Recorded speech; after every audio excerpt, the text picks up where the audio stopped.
الحمد لله نحمده ونستعينه ونستغفره ونعوذ بالله من شرور أنفسنا ومن سيئات أعمالنا من يهده الله فلا مضل له ومن يضلل فلا هادي له أشهد أن لا إله إلا الله وحده لا شريك له وأشهد أن محمدا عبده ورسوله اللهم صل على محمد وعلى آل محمد كما صليت على إبراهيم وعلى آل إبراهيم إنك حميد مجيد اللهم بارك على محمد وعلى آل محمد كما باركت على إبراهيم وعلى آل إبراهيم إنك حميد مجيد أما بعد فإن خير الحديث كتاب الله وخير الهدي هدي محمد صلى الله عليه وسلم وشر الأمور محدثاتها وكل محدثة بدعة وكل بدعة ضلالة وكل ضلالة في النار قال الله تبارك وتعالى في القرآن المجيد والفرقان الحميد أعوذ بالله من الشيطان الرجيم بسم الله الرحمن الرحيم الذين يتبعون الرسول النبي الأمي الذي يجدونه مكتوبا عندهم في التوراة والإنجيل يأمرهم بالمعروف وينهاهم عن المنكر ويحل لهم الطيبات ويحرم عليهم الخبائث ويضع عنهم إصرهم والأغلال التي كانت عليهم فالذين آمنوا به وعزروه ونصروه واتبعوا النور الذي أنزل معه أولئك هم المفلحون. ہر قسم کی حمد و ثنا، تعریف و ستائش، بڑائی، بزرگی، کبریائی اللہ تبارک و تعالی کی ذات کے لیے خاص ہے، جس مالک نے اس کائنات کو پیدا فرمایا اور اس میں اتنی انواع و اقسام کی مخلوقات پیدا کی کہ اگر ہم انہیں شمار کرنا چاہیں تو نہیں کر سکتے. بے شمار بے حد و حساب درود و سلام ہوں سید الکونین، رحمت دو عالم، امام الانبیاء، سید الانبیاء، امام الاولین والآخرین، رحمت للعالمین، پیارے پیغمبر جناب محمد الرسول اللہ صلی اللہ علیہ وآلہ وسلم کی ذات اقدس پر رب العالمین کی بے شمار رحمتیں نازل ہوں آپ کے جسد اطہر پر اور آپ کے روضہ انور پر، رحمتیں نازل ہوں صحابہ کرام پر، تابعین، تبع تابعین، ائمہ کرام، محدثین اعظام اور علماء اسلام پر کہ جن لوگوں کی محنت اور کوشش کی وجہ سے یہ خالص دین ہم تک پہنچا. سامعین محترم، عزیز دوستوں اور بزرگوں، امام کائنات جناب محمد الرسول اللہ صلی اللہ علیہ وآلہ وسلم جب اس دنیا میں مبعوث ہوئے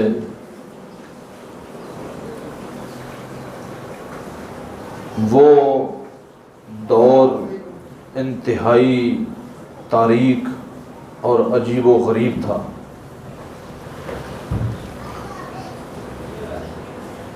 ظلم و ستم اپنے عروج پر تھا، ناانصافی کا دور دورہ اور قتل و غارت کا ایک بازار گرم تھا۔ جبر و تشدد معمولی سمجھا جاتا تھا اور بے حیائی اور بدکاری عام سی بات تھی۔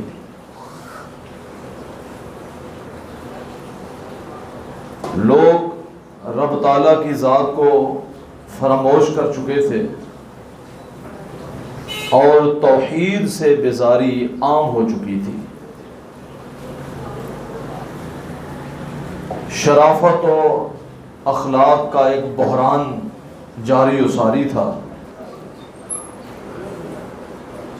لوگ ایک دوسرے کے دشمن تھے اور اسی دشمنی میں زندگی بسر کر رہے تھے۔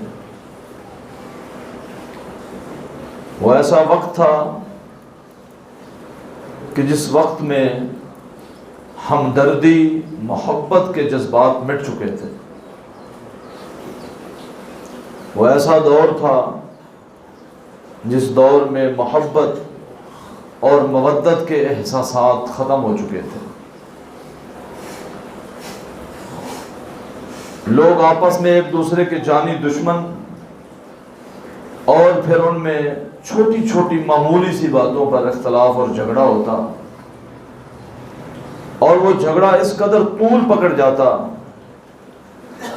کہ کئی لوگ اس جھگڑے اور اس لڑائی کا شکار بن جاتے اور سال ہر سال ایک نہ ختم ہونے والا اختلاف اور نہ ختم ہونے والی جنگ اور لڑائی شروع ہو جاتی۔ وہ ایسا وقت تھا کہ جب لوگ اپنے خالق حقیقی رب العالمین کو چھوڑ کر سینکڑوں کی تعداد میں جھوٹے معبودان کے سامنے جھکتے، پیشانی جھکاتے، نظر و نیاز بانٹتے تھے۔ الغرض کوئی ایسی برائی نہیں جو اس وقت موجود نہ ہو۔ پھر ان حالات میں مالک الملک نے کائنات والوں پر رحم کھایا اور ان پر بہت بڑا احسان فرمایا۔ انہی حالات میں پیغمبر آخر الزمان امام کائنات جناب محمد الرسول اللہ صلی اللہ علیہ وآلہ وسلم کو مبعوث فرمایا۔ آپ دنیا میں تشریف لائے، جب آپ کی بعثت ہوئی تو حالات اس قدر گمبھیر تھے۔ یقیناً آپ کو اس دنیا میں مبعوث کرنے اور بھیجنے کا ایک مقصد تھا، اور افسوس سے یہ کہنا پڑتا ہے کہ امت محمدیہ نے رسول اللہ صلی اللہ علیہ وآلہ وسلم کے جشن کو تو یاد رکھا، اور جو مشن آپ لے کر آئے، جن مقاصد کے حصول اور تکمیل کے لیے اللہ تبارک و تعالیٰ نے آپ کو مبعوث فرمایا، ان کو پس پشت ڈال دیا۔ ان مقاصد سے اس قدر روح گردانی کی کہ اب وہ مقاصد نظر ہی نہیں آتے۔ ایسا لیبل چڑھایا آپ کے جشن کا کہ مسلمان بھول گئے کہ امام کائنات جناب محمد الرسول اللہ صلی اللہ علیہ وآلہ وسلم کن مقاصد کی حصول کی تکمیل کے لیے تشریف لائے تھے؟ ویسے تو کئی ایک مقاصد رب تعالیٰ نے آپ کو دیے اور آپ کے سپرد کیے، میں چند ایک کی طرف اشارہ کروں گا۔ اور جو آیت مبارکہ خطبہ مسنونہ میں نے پڑھی ہے، سورۃ الاعراف کی آیت ہے، اس میں بنیادی طور پر 3 باتیں بیان ہوئی ہیں۔ نمبر 1، امام کائنات جناب محمد الرسول اللہ صلی اللہ علیہ وآلہ وسلم کی عظمت اور مقام بیان ہوا ہے۔ نمبر 2، آپ جن مقاصد کی تکمیل کے لیے اس دنیا میں مبعوث ہوئے ان میں سے چند ایک اس آیت میں بیان ہوئے ہیں، اور پھر اس آیت کے آخر میں کامیابی اور کامرانی کا راز کیا ہے وہ بیان ہوا ہے۔ تو ان 3 نقاط پر آج کے اس مختصر خطبہ جمعۃ المبارک میں کچھ بیان کرنے کا ارادہ ہے۔ رب العالمین سے دعا ہے کہ اللہ تعالیٰ قرآن و سنت کے علم مطابق بیان کرنے کی توفیق عطا فرمائے، اور ہم سب کو غور و فکر کے بعد اس پر عمل پیرا ہونے کی توفیق عطا فرمائے۔ اس آیت مبارکہ میں رسول اللہ صلی اللہ علیہ وسلم کے لیے لفظ امی استعمال ہوا ہے، النبی الامی، شد کے ساتھ امی، امی جس کو ہم امی بھی کہتے ہیں اپنی اردو میں۔ اس کا کیا معنی ہے؟ اس کا معنی یہ ہے کہ وہ پیغمبر جنہیں رب تعالیٰ نے امی کہا ہے وہ ایسے ہیں کہ جن کی تعلیم و تربیت کسی انسان نے نہیں کی، جنہیں لکھنا پڑھنا اور علم کسی انسان نے نہیں سکھایا، اور یہ آپ صلی اللہ علیہ وسلم کی صداقت کی سب سے بڑی دلیل ہے کہ آپ لکھنا پڑھنا نہیں جانتے، لیکن اس کے باوجود آپ نے ایسی دعوت پیش کی اور آپ ایسی کتاب لے کر دنیا میں تشریف لائے کہ دنیا کی کوئی طاقت اس کتاب کا اور آپ کی دعوت کا توڑ نہیں پیش کر سکی۔ یہ آپ کی عظمت اس آیت میں بیان ہوئی ہے۔ اور رب العالمین ایک اور مقام پر فرماتے ہیں وَمَا كُنْتَ تَتْلُو مِن قَبْلِهِ مِن كِتَابٍ وَلَا تَخُطُّهُ بِيَمِينِكَ إِذًا لَارْتَابَ الْمُبْطِلُونَ۔ فرمایا کہ اس کتاب کے نازل ہونے سے پہلے آپ پڑھنا نہیں جانتے تھے۔ وَمَا كُنْتَ تَتْلُو مِن قَبْلِهِ مِن كِتَابٍ، آپ کتاب پڑھنا نہیں جانتے تھے اس کتاب کے نازل ہونے سے پہلے، اور آپ نے ایسا بھی نہیں کیا کہ اپنے دائیں ہاتھ سے خود ہی لکھ لیا ہو۔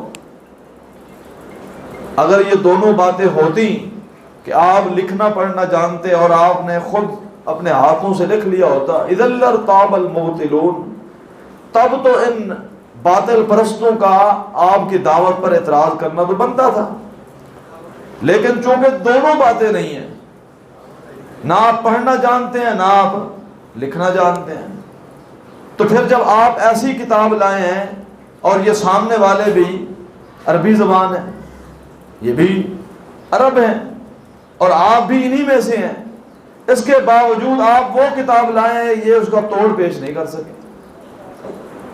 یہ آپ کی عظمت ہے۔ اور ایک اور مقام پر فرمایا وَكَذَلِكَ أَوْحَيْنَا إِلَيْكَ رُوحًا مِّنْ أَمْرِنَا مَا كُنْتَ تَدْرِي مَا الْكِتَابُ وَلَا الْإِيمَانُ۔ فرمایا کہ جس طرح ہم نے سابقہ انبیاء پر وحی کا سلسلہ شروع کیا تھا، ہم نے آپ کی طرف بھی وحی کی۔ مَا كُنْتَ تَدْرِي مَا الْكِتَابُ وَلَا الْإِيمَانُ، آپ کی طرف وحی آنے سے پہلے آپ اس حقیقت کو نہیں جانتے تھے کتاب کیا ہے، ایمان کیا ہے۔ یہ ہم نے آپ کو سکھایا وحی کے ذریعے۔ وَلَٰكِن جَعَلْنَاهُ نُورًا نَهْدِي بِهِ مَن نَّشَاءُ مِنْ عِبَادِنَا وَإِنَّكَ لَتَهْدِي إِلَىٰ صِرَاطٍ مُّسْتَقِيمٍ۔ پھر ہم نے آپ کی رہنمائی کی اور آپ کو ہم نے کتاب پڑھائی اور کتاب دی۔ تو یہ آپ کی عظمت ہے، اور یقیناً آپ ہی سیدھے راستے پر قائم ہیں۔ اور یہ بات بالکل حقیقت کہ جنہوں نے آپ کی تربیت کرنی تھی، باپ آپ کی ولادت باسعادت سے پہلے دنیا سے تشریف لے گئے، والدہ ماجدہ آپ 6 سال کے تھے وہ دنیا سے چلی گئی، 8 سال کی عمر میں دادا بھی چلا گئے، یعنی جنہوں نے تربیت کرنی تھی وہ تو پہلے جا چکے تھے۔ الم یجدک یتیما فآوا، اے میرے حبیب کیا ہم نے آپ کو یتیم نہیں پایا، پھر ہم نے آپ کو ٹھکانہ نہیں دیا، عظمت نہیں دی؟ یعنی جنہوں نے تربیت، یہ آپ کی نبوت کی صداقت کی دلیل ہے کہ آپ کی تربیت کسی انسان نے نہیں کی، رب تعالیٰ نے آپ کی تربیت کا اہتمام فرمایا، اور پھر پہلی وحی بھی اس کی گواہی دیتی ہے۔ جب آپ غار حرا میں تھے، جبرائیل علیہ السلام آپ کے پاس تشریف لائے تو اقرا یا محمد صلی اللہ علیہ وسلم، پڑھیے اے محمد کریم صلی اللہ علیہ وسلم۔ اس سے معلوم ہوتا ہے کہ ان کے پاس نہ کوئی چیز لکھی ہوئی تھی، جو ہی وہ کہہ رہے تھے نا پڑھیے، معلوم یوں ہوتا ہے۔ آپ نے فرمایا ما انا بقاری، میں پڑھا ہوا نہیں، انہوں نے پھر آپ سے فرمایا اقرا یا محمد صلی اللہ علیہ وسلم، آپ نے پھر کوئی جواب نہیں، پھر وہ کہنے لگے اقرا بسم ربک الذی خلق خلق الانسان من علق اقرا وربک الاکرم، پھر انہوں نے کہا اپنے رب کے نام سے پڑھیے جس نے پیدا کیا ہے۔ تو گویا کہ آپ کی پوری تربیت کا اہتمام رب تعالیٰ نے فرمایا۔ یہ آپ کی عظمت ہے، یہ آپ کی شان ہے۔ آپ کو کسی استاذ کے سامنے دو زانو ہو کر بیٹھنے کی ضرورت پیش نہیں آئی، ہر شخص نے کسی نہ کسی استاذ سے پڑھا ہے، آپ کو ایسا ہی ضرورت پیش نہیں ہے۔ تو اس آیت میں آپ کو نبی الامی کہا گیا ہے، اس میں بھی آپ کی عظمت ہے۔ اور میں نے کئی دفعہ یہ بات کی ہے، میرے لیے، آپ میں سے ہر ایک کے لیے امی ہونا، ان پڑھ ہونا، لکھنا پڑھنا نہ جاننا بہت بڑی کمی ہے ہماری شخصیت کے اندر، کہ ایک شخص سمجھدار لگتا ہے بظاہراً، لیکن بیچارے کو لکھنا بھی نہیں آتا، پڑھنا بھی نہیں آتا۔ یہ ہمارے اندر اگر ایسی بات ہو تو یہ کمزوری ہے، لیکن رسول اللہ صلی اللہ علیہ وسلم کے لیے یہ عظمت ہے۔ وہ عظمت کیوں ہے کہ آپ جن کی طرف مبعوث کیے گئے وہ سارے عربی بولنے والے تھے، اور آپ جو وحی لے کر آئے وہ بھی عربی زبان میں، لیکن وہ اس کو توڑ نہیں پیش کرتے۔ چیلنج دیا گیا قرآن حکیم میں کئی ایک آیات میں، ایک صورت ہی بنا کر لے آؤ، ایک صورت نہیں بنا سکتے، یہ آپ کی صداقت کی دلیل ہے۔ پھر اسی آیت میں رب تعالیٰ نے فرمایا یجدونہ مکتوبا عندہم فی التوراۃ والانجیل، کہ امام کائنات جناب محمد الرسول اللہ صلی اللہ علیہ وسلم کی تشریف آوری سے پہلے آپ کے تذکرے اور آپ کے چرچے تورات و انجیل میں پائے جاتے ہیں۔ تورات میں بھی آپ کی صفات بیان کی گئی ہیں، انجیل میں بھی آپ کا تذکرہ خیر کیا گیا ہے۔ اور سورہ صف اٹھا کر دیکھیں، وَإِذْ قَالَ عِيسَى ابْنُ مَرْيَمَ يَا بَنِي إِسْرَائِيلَ إِنِّي رَسُولُ اللَّهِ إِلَيْكُمْ مُصَدِّقًا لِمَا بَيْنَ يَدَيَّ مِنَ التَّوْرَاةِ وَمُبَشِّرًا بِرَسُولٍ يَأْتِي مِن بَعْدِي اسْمُهُ أَحْمَدُ۔ عیسیٰ علیہ السلام فرمانے لگے وَإِذْ قَالَ عِيسَى ابْنُ مَرْيَمَ، عیسیٰ علیہ السلام نے فرمایا اے میری قوم، اے میرے بنی اسرائیل کے لوگوں، میں تمہاری طرف اللہ کا رسول ہوں، اور میں اپنے سے ماقبل کتابوں کی تصدیق کرنے کے لیے آیا ہوں۔ وَمُبَشِّرًا بِرَسُولٍ يَأْتِي مِن بَعْدِ اسْمُهُ أَحْمَدُ، اور میری ذمہ داریوں میں سب سے بڑی ذمہ داری یہ بھی ہے کہ میں تمہیں بشارتیں سنانے کے لیے آیا ہوں، خوشخبری دینے کے لیے آیا ہوں کہ میرے بعد ایک پیغمبر تشریف لانے والے ہیں جن کا نام احمد ہے صلی اللہ علیہ وآلہ وسلم۔ آپ کا نام محمد بھی ہے اور احمد بھی ہے، میں نے پہلے پچھلے خطبے میں آپ کو بتایا تھا۔ تو آپ کے تذکرے تورات و انجیل میں آپ کی تشریف آوری سے پہلے کیے گئے ہیں۔ یہ آپ کی عظمت اور آپ کی شان اور آپ کا مقام ہے، یہ علیحدہ بات ہے۔ یہود و نصارہ آج اس بات کو ماننے کے لیے تیار نہیں ہے، وہ نہ مانے لیکن ان کی کتابوں میں موجود ہے۔ اللہ تعالیٰ قرآن حکیم میں فرماتے ہیں الذین آتیناہم الکتاب یعرفونہ کما یعرفون ابناءہم وَإِنَّ فَرِيقًا مِّنْهُمْ لَيَكْتُمُونَ الْحَقَّ وَهُمْ يَعْلَمُونَ۔ فرمایا وہ لوگ جنہیں ہم نے کتاب کا علم دیا، یعنی پہلے یہود و نصارہ اہل کتاب، یعرفونہ، وہ اس پیغمبر کو اس طرح پہچانتے ہیں کما یعرفون ابناءہم، جس طرح وہ اپنی اولادوں اور اپنے بیٹوں کو پہچانتے ہیں، جس طرح انسان اپنے بیٹوں کو پہچاننے میں، اولاد کو پہچاننے میں خطا وار نہیں ہو سکتا، بعین ہی یہ رسول اللہ صلی اللہ علیہ وسلم کو ایسے پہچانتے ہیں کیونکہ اپنی کتابوں میں پڑھ چکے ہیں۔ یہ آپ کی عظمت ہے، اور یہ تو رسول اللہ صلی اللہ علیہ وسلم کی شان اور عظمت اور مقام ہے۔ آپ کے صحابہ کرام کا تذکرہ بھی موجود ہے تورات و انجیل میں۔ سورہ فتح اٹھائیں، فرمایا محمد الرسول اللہ صلی اللہ علیہ وآلہ وسلم والذین معه اشداء علی الکفار رحماء بینہم تراہم رکعا سجدا یبتغون فضلا من اللہ ورضوانا سیماہم فی وجوہہم من اثر السجود۔ فرمایا کہ ان کے تذکرے تورات میں بھی اور انجیل میں، یعنی آپ کے صحابہ کے تذکرے بھی تورات و انجیل میں، مثلہم فی التوراۃ والانجیل، ان کی مثالیں تو تورات و انجیل میں بیان کی۔ تو یہ آپ کی عظمت ہے، یہ آپ کی شان ہے، یہ آپ کی رفعت اور آپ کا مقام ہے۔ پھر عطا ابن یسار رحمہ اللہ، صحیح بخاری میں یہ حدیث ہے کہ انہوں نے، وہ تابعی ہیں، انہوں نے عبداللہ بن عمر بن عاص رضی اللہ تعالیٰ عنہما سے پوچھا کہ مجھے رسول اللہ صلی اللہ علیہ وسلم کی شان سنائیں، لیکن مجھے وہ مقام اور وہ شان سنائیں جو تورات میں بیان ہوئی ہے۔ تو سیدنا عبداللہ بن عمر بن عاص رضی اللہ عنہما فرمانے لگے جو جو خصوصیات، جو جو فضائل، جو جو صفات آپ کی قرآن حکیم میں بیان ہوئی ہیں، بعین ہی وہی صفات انہی الفاظ کے ساتھ ان تورات میں بھی بیان ہوئی ہیں۔ قرآن نے آپ کو مبشر کہا ہے، تورات میں بھی مبشر کہا گیا۔ قرآن حکیم نے آپ کو نذیر یعنی ڈرانے والا، وہ تورات میں بھی کہا گیا۔ قرآن حکیم میں آپ کو شاہد کہا گیا، تورات میں بھی اسی طرح کہا گیا۔ قرآن حکیم میں یعنی جو جو آپ کی صفات بیان ہوئی ہیں ساری اس میں موجود ہیں۔ پھر انہوں نے آگے تذکرہ کیا، انہوں نے کہا کہ وہ پیغمبر ایسے ہیں کہ جو فحش گفتگو کرنے والے نہیں ہیں، یہ آپ کی صفت ہے۔ بد مزاج نہیں ہے، بد اخلاق نہیں ہے، یہ آپ کی صفت ہے۔ اور آپ برائی کا بدلہ برائی سے دینے والے نہیں ہیں۔ اور تورات میں اللہ تعالیٰ نے آپ کا نام متوکل رکھا ہے، یعنی اللہ پر توکل کرنے والے۔ یہ ساری صفات تورات میں بیان ہوئی ہیں آپ کی۔ اور پھر انہوں نے کہا کہ وہ پیغمبر اس دنیا میں تشریف لائیں گے، اور پھر ان کی دعوت کو قبول کر کے وہ لوگ جو کئی ایک معبودان کے پیچھے بھاگتے تھے وہ رب تعالیٰ کی توحید کو اپنائیں گے، اور جو دل مردہ ہو چکے تھے وہ زندہ ہو جائیں گے، جو آنکھیں بینائی کھو بیٹھی تھیں ان کی بینائی بصیرت واپس آ جائے گی، جو کان سماعت سے بہرے ہو چکے تھے ان کی سماعت بحال ہو جائے گی۔ یہ ساری صفات آپ کی تورات میں موجود ہے، یہ آپ کی عظمت ہے، یعنی آپ کے تذکرے تورات و انجیل میں بھی کیے گئے۔ تو یہ اس آیت کا پہلا حصہ ہے۔ اب دوسرے حصے کی طرف آئیں۔ دوسرے حصے میں بعثت مصطفیٰ صلی اللہ علیہ وسلم بیان ہوئے ہیں کہ آپ کے اس دنیا میں آنے کے مقاصد کیا ہیں، جو کہ ہم بھول بیٹھے ہیں۔ ابھی کچھ دن بعد آپ دیکھیں گے ہر گلی سجائی جائے گی، ہر محلہ سجایا جائے گا، ہر گھر سجایا جائے گا، یعنی کثرت کے لیے میں استعمال کر رہا ہوں، سجایا جائے گا۔ اور پھر جب یہ مہینہ گزر جائے گا سارا معاملہ ہی الٹ ہو جائے گا۔ پھر یعنی یہ محبت صرف ربیع الاول میں جاگ اٹھتی ہے۔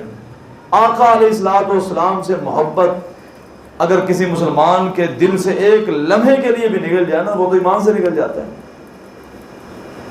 تو پھر آپ کچھ لے کر آئے، کئی مقاصد کی تکمیل کے لیے وہ قرآن حکیم میں بیان ہوئے۔ فرمایا یامرہم بالمعروف، یہ آپ کی نبوت کا اور آپ کی بعثت کا سب سے بنیادی مقصد ہے کہ آپ اپنی امت کے لوگوں کو نیکی کی طرف رہنمائی کرنے کے لیے تشریف لائیں۔ آپ نیکی کی طرف تربیت کرنے اور نیکی کی ترغیب دلانے کے لیے تشریف لائے، اور آپ نے اس مشن کو پایا تکمیل تک پہنچانے میں حق ادا کر دیا۔ کوئی نیکی ایسی نہیں ہے جس کی طرف رسول اللہ صلی اللہ علیہ وسلم نے رہنمائی نہ کی۔ اس کا تعلق حقوق اللہ سے ہو تب بھی، اس کا تعلق حقوق العباد سے ہو تب بھی، اس کا تعلق عبادت سے ہو تب بھی، اس کا تعلق معاشرت سے ہو تب بھی، اس کا تعلق اخلاق و کردار سے ہو تب بھی، اس کا تعلق عقیدہ سے ہو تب بھی، اور اس کا تعلق عمل سے ہو تب بھی رسول اللہ صلی اللہ علیہ وسلم نے ہر نیکی کی طرف رہنمائی کی ہے، اور بتا کر کے کوئی نیکی نہیں ہے جو امام کائنات اپنی امت کو بتا کر نہ گئے۔ وہ نیکی ہو ہی نہیں سکتی جس پر آپ کی مہر نہ ہو۔ پھر اسی کی تکمیل کے لیے رب تعالیٰ نے دین حنیف کو آپ کی ذات پر مکمل فرما دیا کہ اب اس میں نہ تو کمی کی گنجائش ہے نہ اس میں اضافے کی گنجائش ہے۔ یعنی آپ جو نبی بن کر دنیا میں تشریف لائے، یہ آپ کی بعثت کا ایک بنیادی مقصد ہے۔ تو اب ہم نے کیا کیا ہے؟ اب ذرا یہ تو معیار تھا نا، رسول اللہ صلی اللہ علیہ وسلم نے بیان فرمایا قرآن حکیم میں اللہ تعالیٰ نے۔ اب ذرا دیکھیں ہمارے ہاں نیکی کا معیار کیا ہے، ہم نیکی کس کو سمجھ بیٹھے ہیں؟ میرا یہ ایمان ہے کوئی نیکی ایسی نہیں ہے جو رسول اللہ صلی اللہ علیہ وسلم نے بتائی نہ ہو، کر کے نہ دکھائی ہو، آپ کے صحابہ نے نہ کی، کوئی نیکی ایسی نہیں ہے۔ اور اگر کوئی شخص اس بات کو نہیں مانتا کہ نہیں کچھ نیکی ایسی تھیں جو بعد میں ہم نے شروع کرنی تھیں، تو وہ دوسرے لفظوں میں یہ کہنا چاہتا ہے نعوذ باللہ ثم نعوذ باللہ کہ رسول اللہ صلی اللہ علیہ وسلم وہ دین مکمل پہنچا کر نہیں گئے۔ دوسرے لفظوں میں یہی کہنا چاہتا ہے کہ دین حنیف کی تکمیل نہیں ہوئی، ابھی کچھ چیزوں کا اضافہ ہونا باقی تھا جو ہم نے آج کرنا ہے، یہی کہنا چاہتا ہے نا دوسرے لفظوں میں۔ اگرچہ وہ زبان سے یہ نہیں کہتا، عمل سے یہی ثابت کر رہا ہے، کیونکہ وہ نیکی نہیں ہے جس کی طرف رہنمائی رسول اللہ صلی اللہ علیہ وسلم نے نہ کی، جس پر آپ کی مہر نہ ہو۔ تو امت نے یہ جو مقصد تھا اس مقصد کو بلا دیا۔ نیکی کا معیار اپنا، نماز میں اپنا معیار، اذان میں اضافہ اپنے انداز سے، وظائف میں اضافہ اپنے انداز سے، درود میں اضافہ اپنے انداز سے، یعنی گویا کہ ہر عبادت میں علیحدہ سے اضافہ اپنی طرف سے، اور اس کو محبت اور عقیدت مصطفیٰ کا نام دیتے ہیں۔ اور بیان کرنے والا جب اس سے ٹوکتا ہے تو کہتے ہیں یہ گستاخ رسول ہے، یہ رسول اللہ علیہ وسلم کی توہین کرتا ہے، نعوذ باللہ ثم نعوذ باللہ۔ کوئی مسلمان ایسا ہو سکتا ہے کہ جو رسول اللہ علیہ وسلم کی توہین کرنا تو دور کی بات، سننا گوارا اور برداشت کر سکے؟ کوئی نہیں ایسا۔ اور کوئی مسلمان ایسا نہیں ہے جسے رسول اللہ علیہ وسلم کے آنے کی خوشی نہ ہوئی ہو۔ آپ کے آنے سے تو ہم مسلمان ٹھہرے ہیں، آپ کے آنے کی وجہ سے۔ خوشی ہونا اور بات ہے، خوشی منانا اور چیز ہے، بس یہ فرق سمجھ نہیں آتا۔ کوئی مسلمان ایسا نہیں جسے خوشی نہ ہوئی، آپ آئے ہیں تو مسلمان ٹھہرے۔ تو نیکی کا معیار اپنا بنا لیا، ہر معیار اپنا ہے۔ اور پھر اسی طرح آپ دیکھیں برائی کی طرف آ جائیں، وَيَنْهَاهُمْ عَنِ الْمُنْكَرِ، آپ کی بعثت کا ایک بنیادی مقصد تھا لوگوں کو برائی سے منع کرنا، اور آپ نے حق ادا کی ہے۔ وہ برائی کا تعلق دین میں بدعات اور خرافات کے ساتھ ہو، آپ نے اس کے حوالے سے بڑی تنبیہ کی ہے۔ آپ نے فرمایا من احدث فی امرنا ھذا ما لیس منہ فہو رد، فرمایا جو شخص ہمارے اس دین میں بطور دین کے، بطور ثواب کے، بطور نیکی کے کوئی نئی چیز شروع کرے گا جس کا میں نے حکم نہیں دیا، میں نے کر کے نہیں دکھائی، میرے صحابہ نے نہیں کی، فہو رد، وہ مردود ہے۔ وہ تمہاری نظر میں کتنا بڑا عمل کیوں نہ ہو، رب تعالیٰ کے ہاں وہ مردود ہے۔ اور فرمایا ومحدثات وشر الامور محدثاتها وكل محدثۃ بدعہ وكل بدعۃ ضلالہ وكل ضلالۃ فی النار۔ یہ خطبہ مسنونہ میں آپ ہر خطبہ مسنونہ میں یہ آیت پڑھتے تھے، یہ الفاظ پڑھتے تھے کہ سب سے بدترین کام وہ ہیں جو دین میں بطور دین کے، یہ ذرا غور سے سننا ہے، دین میں بطور دین اور ثواب کے شروع کیے جائیں جو قرون اولیٰ میں نہیں کیے جاتے تھے، وہ بدعت ہے، اور ہر بدعت گمراہی ہے، اور ہر گمراہی کا ٹھکانہ جہنم ہے۔ بدعت حسنہ کوئی نہیں ہوتی، بدعت ہی ہوتی ہے، بدعت گمراہی ہوتی ہے۔ یہ جی بدعت حسنہ ہے، یہ اچھی بدعت ہے، اور لفظ بدعت ہے تو پھر بدعت ہی ہے۔ اور انہی کے بارے میں رسول اللہ صلی اللہ علیہ وسلم نے فرمایا کل کو قیامت والے دن میں جب حوض کوثر پر تشریف فرما ہوں گا، لوگ آئیں گے، میں کہوں گا میری امت کے لوگ آئے ہیں، تو فرشتے سامنے سے دیوار بنا کر کھڑے ہو جائیں، آنے نہیں دیں گے، اور کہیں گے انک لا تدری ما حدثوا بعدک، اے اللہ کے رسول صلی اللہ علیہ وسلم آپ کے علم میں نہیں ہے، آپ کے دنیا سے تشریف لے جانے کے بعد انہوں نے آپ کے دین کے ساتھ کیا کھلواڑ کیا ہے۔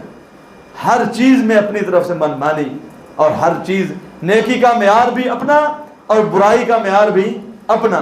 جس کو جو چیز دل کو بری لگے وہی بری ہے، اور جو چیز دل کو اچھی لگے وہی اچھی ہے۔ یہ کون سا معیار ہے؟ رسول اللہ صلی اللہ علیہ وسلم کی بعثت کے یہ بنیادی مقاصد تھے کہ آپ نیکی کا حکم دیتے اور برائی سے منع کرتے، وہ برائی چاہے بدعات کی صورت میں ہو یا وہ برائی ظلم و ستم اور زیادتی کی صورت میں ہو، آپ نے ہر قسم کے ظلم سے منع کر دیا، چاہے اس کا تعلق ظلم و ستم سے، یتیموں کے مال کھانے سے اس کا تعلق ہو، ڈاکے سے، اس کا چوری سے، رہزنی سے، دہشت گردی سے، غریبوں کو خون چوسنے سے۔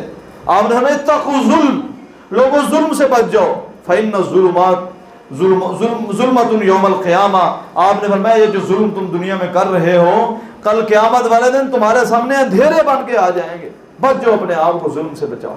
تو یہ رسول اللہ علیہ وسلم کی جو آمد کا ایک مقصد تھا، لوگوں کو برائی سے روکنا اور لوگوں کو نیکی کا حکم دینا، اور آپ اس میں یعنی مکمل کر کے گئے، پایا تکمیل تک پہنچا کر گئے ہیں۔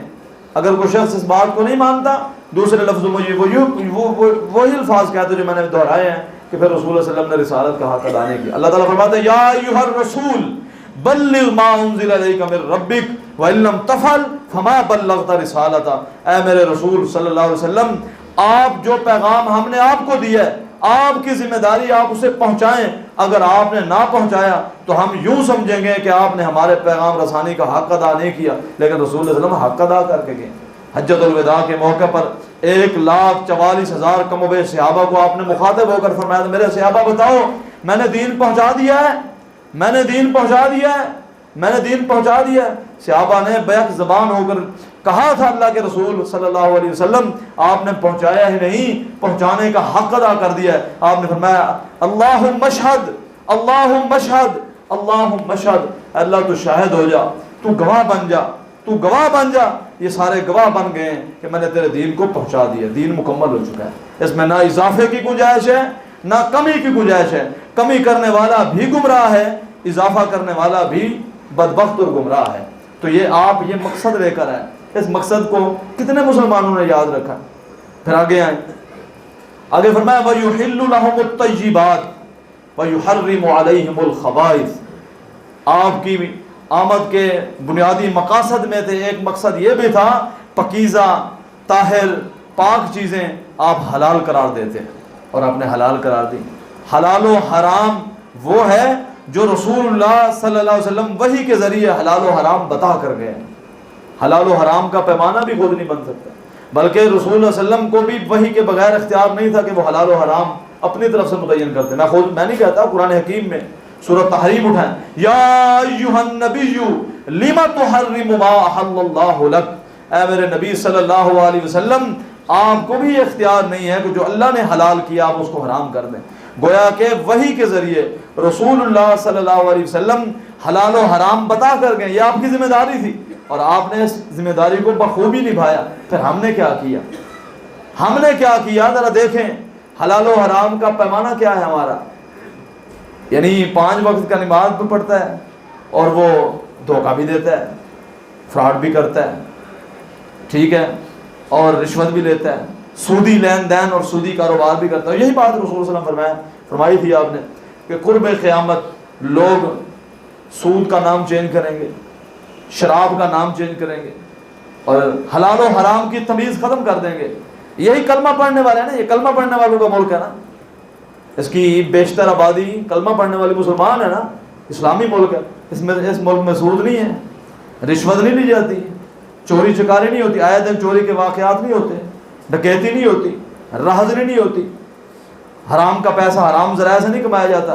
رسول اللہ صلی اللہ علیہ وسلم وَيُحِلُّ لَهُمُ الطَّيِّبَاتِ وَيُحَرِّمُ عَلَيْهِمُ الْخَبَائِثَ، آپ صلی اللہ علیہ وسلم نے پاکیزہ چیزیں حلال کی اور ناپاک چیزوں کو آپ نے حرام کر دیا، اور مسلمانوں نے اس کا بیان بھی اپنے انداز میں بنایا اس کا۔ حالانکہ رسول صلی اللہ علیہ وسلم فرمایا، آپ نے فرمایا تھا، نعمان بن بشیر حدیث کرامی، الحلال بین والحرام بین، حلال بھی واضح ہے حرام بھی واضح ہے، وبینہما متشابہات لا یعلم کثیر من الناس، فرمایا حلال واضح ہے حرام بھی واضح ہے، بیچ میں درمیان میں کچھ مشتبہ چیزیں ہیں جن کا اکثر لوگوں کو علم نہیں ہے۔